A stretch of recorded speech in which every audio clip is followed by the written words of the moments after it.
Welcome back mga kalolo. Matagal tayong walang vlog. So ngayon, nagpapaayos tayo ng ating loft. Paayos tayo ng trapdoor at saka yung kanyang aviary o yung 360 na viewing deck nila. So ito, at update ko kayo mga kalolo. So ayan oh. Yan, magawa tayo ng 360 na viewing deck nila. So, yung mga natira natin pliers dyan, malamang sa south na natin ilalaro kasi kagagaling lang nila sa mga sakit nila. Hopefully sana wala nang may dyan. Ito naman yung ating mga Ito meron tayong 5 rito na young bird. So ito yung ginawa natin. Yan yung ginawa natin na trapdoor yan oh. Yan. Ay, ano lang siya, sinasabit lang. Maluwag yata. Sinasabit lang siya. Ito hinahatak. Pag ganyan, hinahatak lang to para makaano sila. May lock, hindi ko alam tanggalin yung lock. Paano tinatanggal lock nito? Ganun lang. Pero siya lang. Tapos yan. Ayan. Ayan. Pagka ano siya, itatrap mo siya, nakaganyan ka. Pagka hindi mo siya gagamitin ng trap, iaanop siyang ganyan. Yan, ganyan. Yan. Ayan o. Ayan o. Ayan o. Kahit walang lock palagi ko. Ay, hindi pala pag-lock. Kung dito siya pumasok, may tutulak niya. So dapat talaga may lock na ganyan. So yun, yun ang ating Tapos ayun, tatlo yung butas ng ating So tatlong yan. Tatlong trapdoor. Ginawa nating trapdoor. So yung ating kontratista, ayan, si Jomar, siya yung gumawa niyan. Siya, nilagyan na natin lahat ng trapdoor para yung kulungan ko kasi medyo mataas siya. So pagka may karoon kami mga parating galing sa karera, usually pulling lang kasi nga training pa lang tayo, hinahabol pa namin dyan sa loob. So dito hindi mo nahabulin kasi trap na sa dyan, kukunin mo sa dyan. Ito fiberglass yung likod niya, fiberglass. So ito naman yung aviary. Yan, dyan sila mag-viewing kasi experience ni Lolo, ang mga ginamit natin nakaraan, tinraining natin sila, mag-iisang taon na sila o isang taon na sila.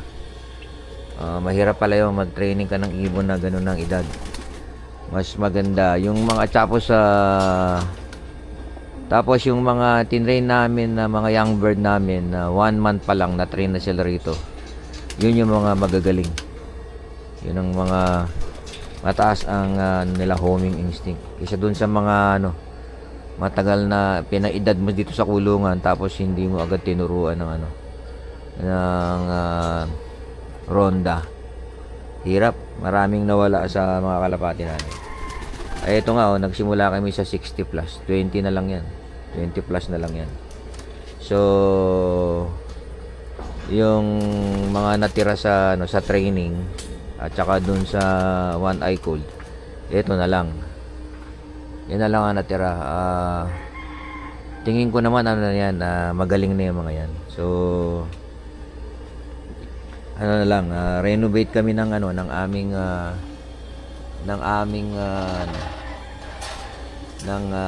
aming loft. Magpapapintura kami tapos ayun, yung tira rito sa south namin isasali. Iti namin sa south. Sama namin sa training ng club. Sa NHPC lang kami siguro sasali. Wala na kasi member din ako ng BBC Manila. I-check na natin kung pwede tayong sumali ron. Malapit lang naman din ang loading dito sa amin. So ayan, ongoing yung ating ongoing yung renovation ng ating look. Papapinturahan pa natin yan para gumanda. Tapos ayusin natin tong mga perch nila. So yung perch siguro, parang gusto ko rito box perch pero saka na muna siguro pagka ano, mga next year na siguro yung box perch. Yan muna, pagtiyagaan muna natin, iayos na lang yung mga yung mga nito kasi maganda pa naman tong mga to, itong mga bee perch na yan, maganda pa naman siya. So, lilinisan na lang, kulang lang sa linis. Wala tayong makuhang maayos na lookman yung mga lookman natin sa umpisa lang masipag, pagka wala na pag tumagal. So yun, in-update ko lang kayo sa ating mga pliers at saka yung ating look. So kailangan natin magpapintura ng look. Yung palang gitna niyan, sliding door na yan, sliding door. Ito lang ang hindi sliding door, yung pinaka main door, yan. Yan, ginagawa, kasalukuyang ginagawa. So pag napinturahan yan, makikita nyo kung gaano yan kaganda. Yan. Ito, magpipintura rin tayo rito. So ito yung aming ito yung release door yung dito. So papapinturahan natin yan para ayan yung ating trapdoor. Papinturahan natin yan para, so yan yun yung ating aviary. Ang laki ng aviary natin, siguro kahit 50 lang ibon lagay mo dyan, alam problema.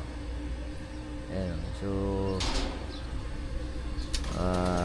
try nating mag-improve this coming season sa sa kalapati para hindi tayo tamaan ng mga kung ano-anong sakit pagka nag-loading tayo sa truck. Yan ang ating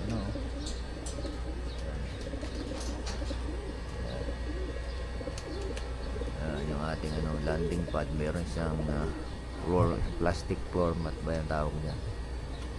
So yan, lahat yan, tatlo yung so dun sa gitna niyan meron niyang release do. Pagkagaling nila ron sa aviary, pwede silang pumunta rito kasi ito yung main main ng itong part na to, itong second tsaka third na cubicle na yan. Yan dyan nakalagay yung mga plier natin. So magiging mangyari siguro dyan north and south. Tapos doon naman is doon tayo doon magsisimula sa unang cubicle yung mga iti-train. Kasi dyan pupunta sila dyan sa sa ating aviary na 360. Yan. So dahil newbie tayo, ayun, nag-a-adjust tayo every season. Nag-a-adjust tayo kung ano maganda. Hopefully ma-master din natin yung pagkakalapate. Dito naman tayo sa ating ito, kailangan na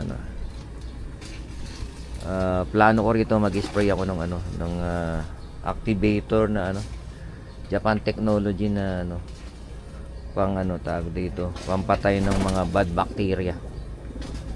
Ito ilalagay natin sila. Ayan, so yung magse-setup ako ng breeding materials dito. Ito yung aking mga stock bird. Yan yung aking mga stock bird. Ito yung male side or cock side. Nangyari sa'yo. Naku, may pilay yata ito. Ano ba ito? Naku, may pilay akong kalapati. Nangyari, pilay. Mayroong pilay na kalapati Ba't kaya napilay ito? Yung pa namang maganda kong klaseng male. Napilay isang kalapati natin. Pahiwalay natin yan mamaya. So ito yung mga cockside natin. Yan. Yan yung mga cockside. Cockside natin. Yan. Ito naman yung ating inside. Yan, meron tayong mga imbrick, Paul Sion. Meron tayo diyang tawag dito yung kay Babaero Line na Alphonse, meron tayo dyan. Yan. So yan yung ating update sa ating mga ano. Iwalay natin siya, napilay o kung ba't napilay ito. Napilay ito. Ano pa namang maganda kung ano. Ano namang pinakamaganda kung ano. Mail na ano yan, tumutuldok yan pagka pinapakawalan. So yun, ito yung mga ano natin, vitamins ang mga gamit. So yun, hanggang dito na lang. Kalolo, in-update ko lang kayo sa ongoing renovation ng ating loop in preparation sa South Derby siguro, kasi hindi na tayo nakasali sa North. Na sa training pa lang ano tayo, nagloko na yung mga ibon natin, tinamaan sila ng one eye cold. Hindi ko naman sila alam gamutin. So actually ngayon nagamot ko na sila. Hindi ko sila nakuha sa mga powder so injectable lang ginawa ko. So ngayon magagaling na sila, ready na naman sila. So pagkatapos nito, eksakto to kasi patapos na yung North Derby race. South na naman, magsisimula na yung South training. So doon tayo try nating isama itong ating mga natirang mga flyers sa South Derby race. Yun lang. Maraming salamat sa panonood.